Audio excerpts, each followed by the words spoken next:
मरहबा मरहबा, माशाल्लाह माशाल्लाह। सिंध के शराब और शबाब के क्या कहने, मज़ा आ गया।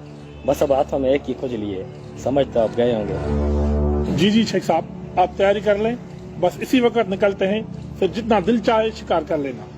जज़ाकल्लाह जज़ाकल्लाह। वैसे मैंने सुना है पाकिस्तान में शिकार पर पाबंदी है, कोई मसला तो नहीं होगा? क्योंकि हम अरब शहजादे अपने शिकार में किसी भी किस्म की रुकावट बर्दाश्त नहीं करते। नहीं नहीं शेख साहब, कोई रुकावट नहीं आएगी।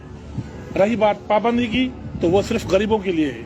वैसे भी शेख साहब, मैं इस इलाके का MP हूँ, और किसी की क्या मजाल कि मेरे मेहमान के शिकार में रुकावट डाले।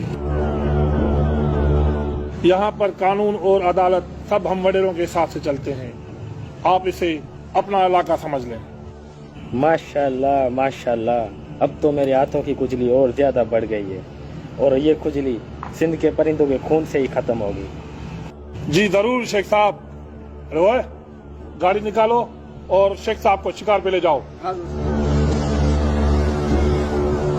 शेख साहब, आप हमारे बंदों के साथ शिकार पर जाएं, और तब तक मैं आपके लिए रात रंगीन करने का बंदोबस्त करता हूँ। जज़ाकल्लाह, बड़ी मेहरबानी बड़ी मेहरबानी।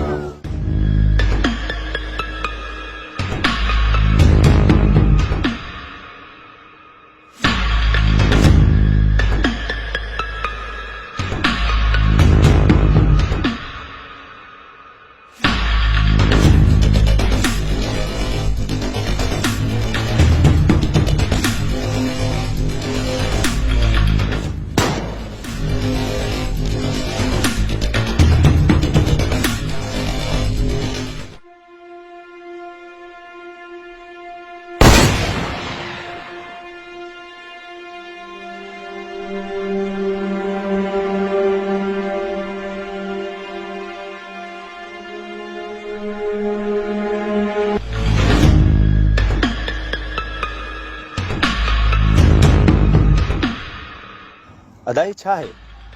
तव्हांखे त ख़बर आहे न त सिंध में पखियुनि जे शिकार ते सख़्त पाबंदी आहे, ऐं तव्हां त असांजे ॻोठ जा चङा आहियो। जेकर तव्हां ईअं सरेआम कानून जी भञकड़ी कंदाओ त पोइ आम माण्हू ते कहिड़ी मयार? अरे नाज़िम, ॾिसी नथो वॾेरे जा महिमान आयल आहिनि अरब खां, ऐं तूं उन्हनि जे साम्हूं असांजे कानून थो सेखारीं। अदा वॾेरे हुनजे महिमाननि जे लाइ लख इज़तूं, पर वॾेरो हुजे या महिमान, कानून सभिनी जे लाइ बराबरि हूंदो आहे। छा ही परॾेही पखी असांजी सिंध जा महिमान न आहिनि? अदा नाराज़ न थीजो, पर पखी ऐं झंगली जीवत हिन धरतीअ जी सूंह आहे, जेका वधंदड़ शिकार ऐं ॿेलनि जे तेज़ीअ सां ख़ात्मे सबबि ख़तम थी रही आहे। ऐं धरतीअ जे कुदरती वसीलनि जी हिफ़ाज़त करणु हर ज़िम्मेवार सिंधीअ जो फ़र्ज़ु आहे। हिकु बाशऊर सिंधीअ जी हैसियत सां आऊं तव्हांखे हिते सरेआम शिकार करे कानून जी ख़िलाफ़ वर्ज़ी करणु न ॾींदुसि। अरे बस कर, ख़बर आहे तुंहिंजे शऊर जी। वॾेरे जो हुकुम आहे, शिकार थींदो, पोइ चाहे पखियुनि जो थिए या सिंध जे शऊर जो।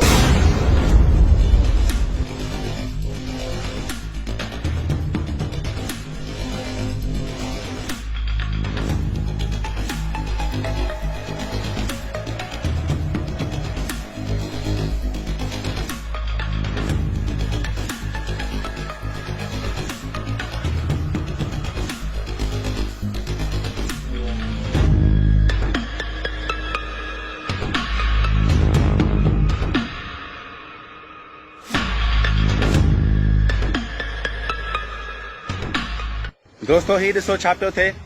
सिंध में सरेआम पाबंदीअ वारी जॻह ते शिकार थी रहियो आहे। अरे हू वीडियो तो भरे नाज़िम, हलो अथई त वीडियो डिलीट कर, न त ॾाढो ॾुखियो थींदे। इहे धमकियूं वञी ॿियनि खे ॾे। सिंधी क़ौम हाणे कंहिं वॾेरे पीर या भोतार जी ग़ुलाम नाहे। हाणे असीं मज़मत न, पर मज़ाहमत कंदासीं। पंहिंजी धरतीअ जे लाइ सिसियूं कटाईंदासीं, पर झुकाईंदासीं कोन। वीडियो डिलीट न थींदी। तोखे जेको करिणो आहे वञी कर। तो जड़न दलालनि चमचनी त वॾेरनि खे मथे ते चाढ़ियो आहे। अरे दलाल तो चई हथियार दे। तकड़ न कर था, रिकॉर्डिंग पे हले, इनके पोइ ॾिसी वठंदासीं।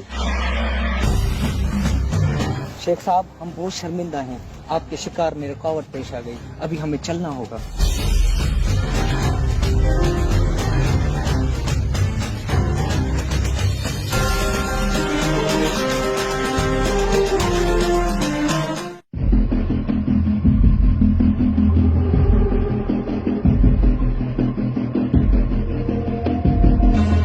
अरे वठी अचो न, सूर खे।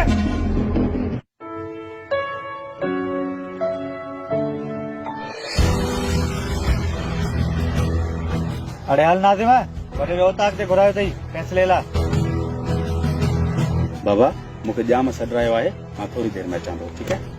बाबा जल्दी अच तो तव्हां खां सवाइ मूंखे निंड नथी अचे। ठीकु आहे मुंहिंजी जान, ऐं जल्दी मोटी ईंदुसि, ठीकु आहे? तव्हां हलो गॾु।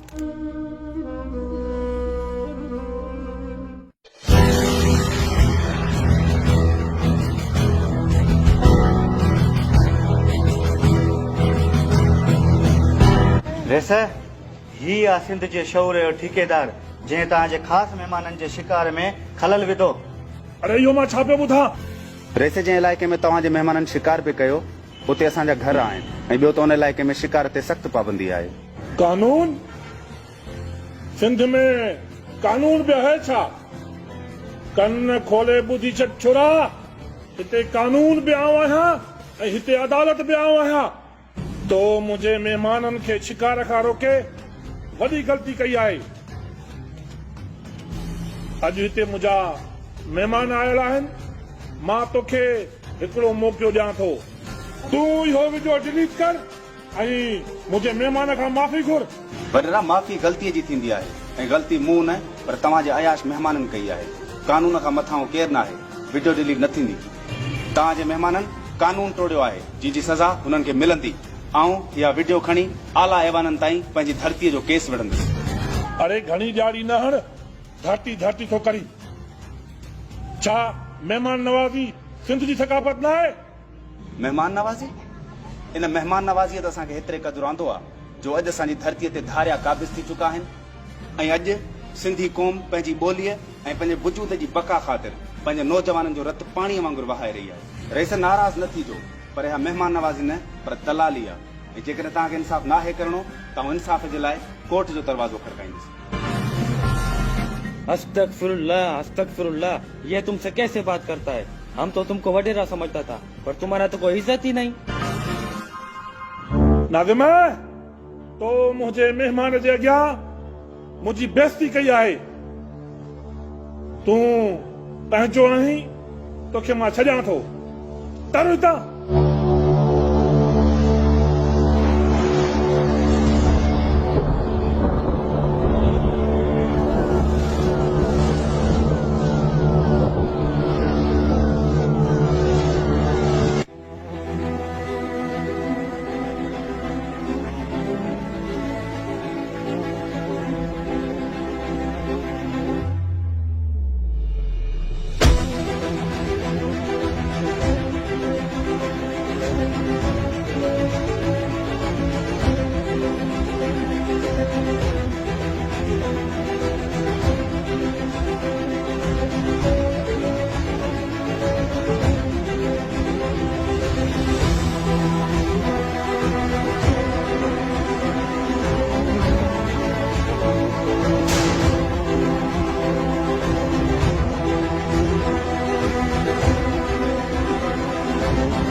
प्यारा सिंधी भाइरो, आख़िर केसी ताईं असां पीरनि सरदारनि वॾेरनि ऐं भोतारनि जी ग़ुलामी कंदासीं?